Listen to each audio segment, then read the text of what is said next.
Okay, it's Homer Cocktail. Doing the vlogging. Doing the vlogging again. And this is part 2. This is part 2 of a piece.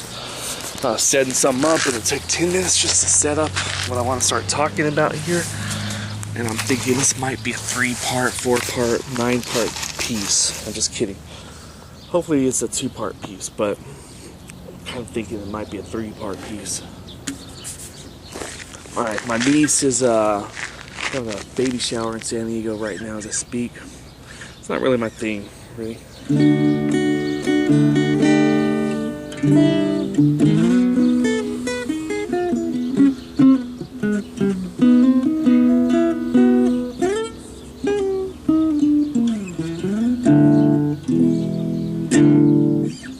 Okay.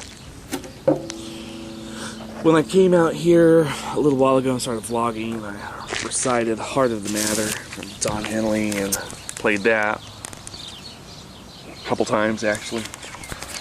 And I was talking about when my dad invested in the pizza store and started working at Quill Corporation. I got through Chafee and graduated in '95 with a couple degrees. But we lost the house that year.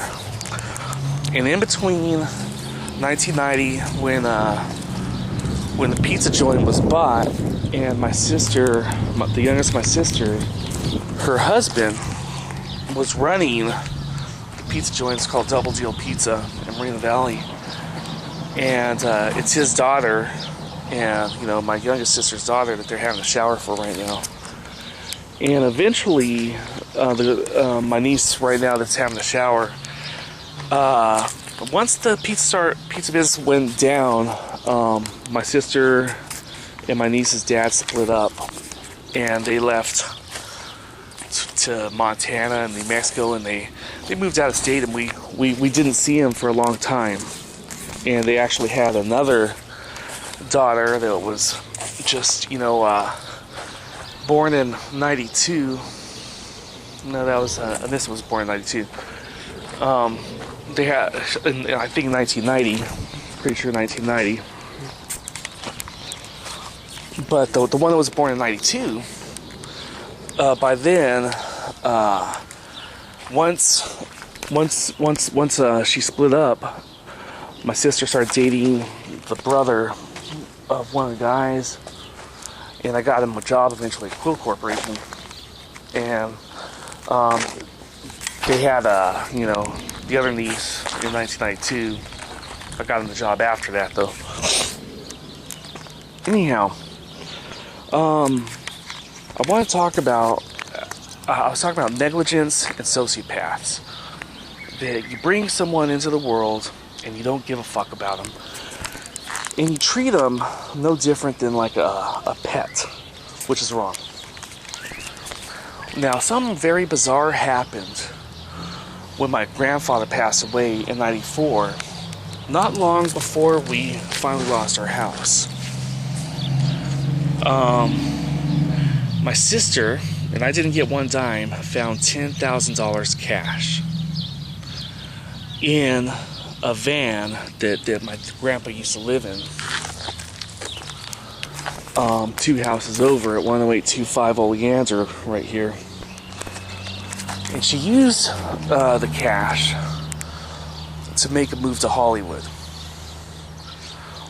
And I was wondering, because this always freaked me out kind of, and I was talking about in the last piece that my dad's cousin's a millionaire.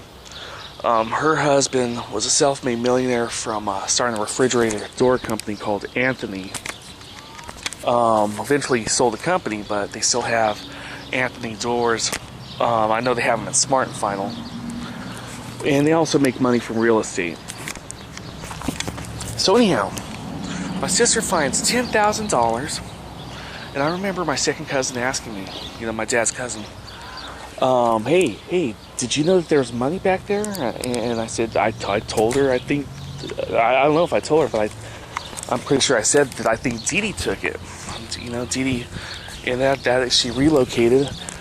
As a matter of fact, when she first went out there, she didn't live in Hollywood immediately. She lived in Orange County. the beach at Costa Mesa. And she invited Paula, my second cousin, to see her sing karaoke. Now what's freaked me out is during this time in 1994, right before my grandpa passed away, my dad was working in Elko, Nevada. And there's a gold processing plant. And he started working what's called 6-10s, 6 days a week, 6 days a week, 10 hours a day, and it turned into 7-12s. He was working 7 days a week, 12 hours a day. And from the story my dad told me, he got 3 months behind on the house payment. And he took it to the bank. He had enough money, but Bank of America already said, or whoever was holding the title, said it was too late and the house was already up for auction. But what I'm wondering, if my cousin had enough money, my second cousin, if they had enough money to which I was totally unaware about anyway, if they had enough money to have that cash in my grandpa's van, why didn't they help us save the house, man? Why? And this is a question of negligence, or are you a sociopath? I'm sorry, but I wonder about a lot of rich people, because my sister Dee Dee, she joined the Screen Actors Guild eventually, and I made it into Claremont Colleges, but I had to study in a trailer smaller than this over here.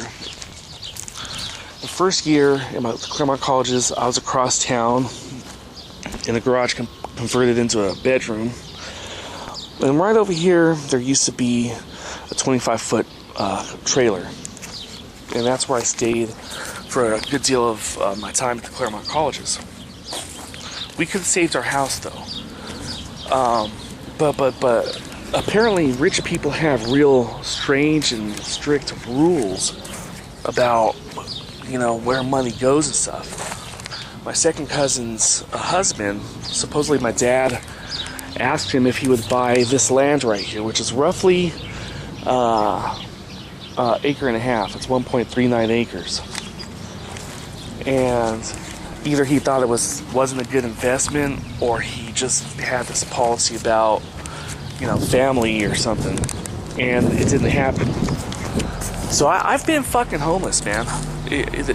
This is not a legal residence because it doesn't pass code enforcement on all levels, and that's just not fair. That's not fair in life. And hey, man, if I could get angry, I would, but I'm not angry right now. Numb? I might be numb, but I'm not angry. But my sister, I started dating people out there.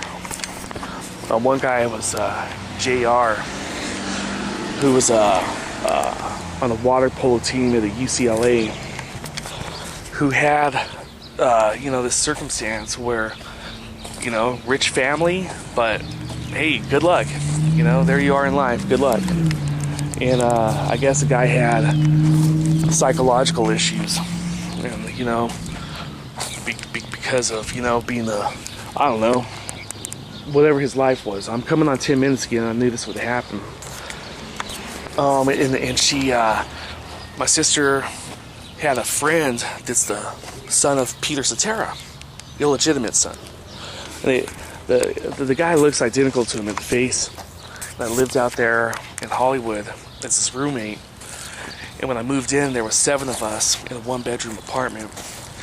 One guy only stayed there on the weekends, and eventually he got kicked out because he was a little too far out. But man, I don't know what the fuck's with rich people, man. And I just wrote a book called Thermite. And man, I don't know what the fuck's going on there, man. Anyway, motherfucker, huh? Okay, so we're on 10 minutes again. So Saturday, mid-May, Homer Cocktail vlogging. Here we go.